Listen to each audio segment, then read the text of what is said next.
Have you been looking into the Elon Musk lawsuit against OpenAI?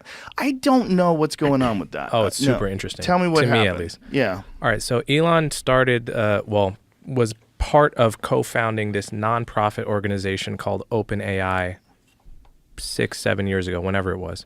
He put a lot of money into it. And obviously, as you know, the whole difference with a nonprofit is that they have a mission instead of a responsibility to shareholders. They got to use all their money towards the mission, whatever it is.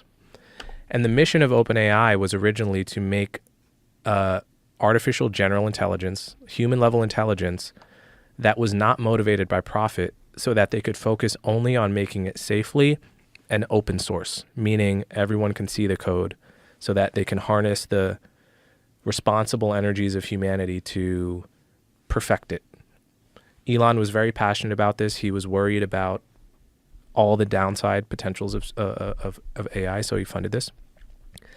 And then what they did is OpenAI took a series of steps to essentially become a for-profit company.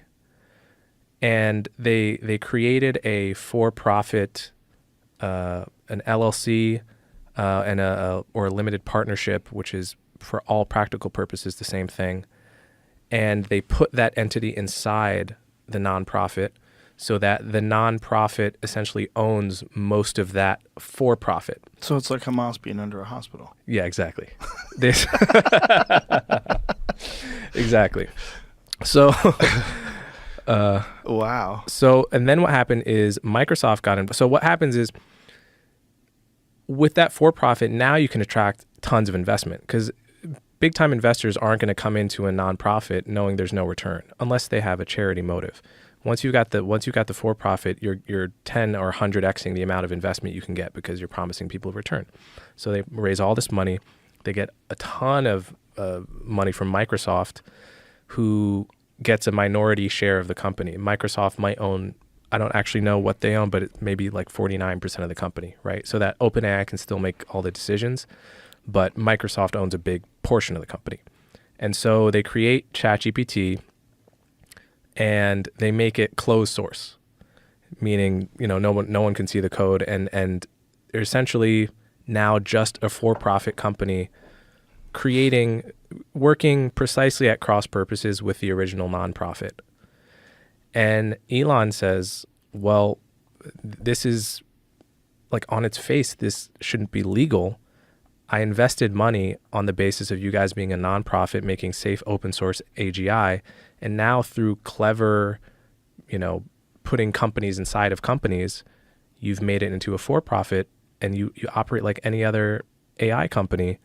And yet you took all my money. So on its face, he has a very solid complaint. And then he basically said he would drop the lawsuit if they would just change their name to Closed AI. Wow. Yeah. So what's the steel man? So the steel man, from their point of view, OpenAI hits back at Elon Musk's lawsuit by publishing his emails. Oh yeah. Emails appear to show the Tesla boss actually supported creating a for-profit entity. Yes, I have to look at the emails again. I remember they were not quite as damning for Elon as they were being put out as, but they definitely seemed like it was more complexity. It says in late 2017, we and Elon decided the next step for the mission was to create a for-profit entity, the blog claims. Elon wanted majority equity, initial board control, and to be CEO. In the middle of these discussions, he withheld funding. We couldn't agree to terms on a for-profit with Elon because we felt it was against the mission for any individual to have absolute control over OpenAI. The post continues. He then suggested instead merging OpenAI into Tesla. In early February 2018, Elon forwarded us email suggesting that OpenAI should attach to Tesla as its cash cow. In 2018, one email from Musk reads, "Even raising several hundred million won't be enough. This needs billions per year immediately or forget it." Mm-hmm.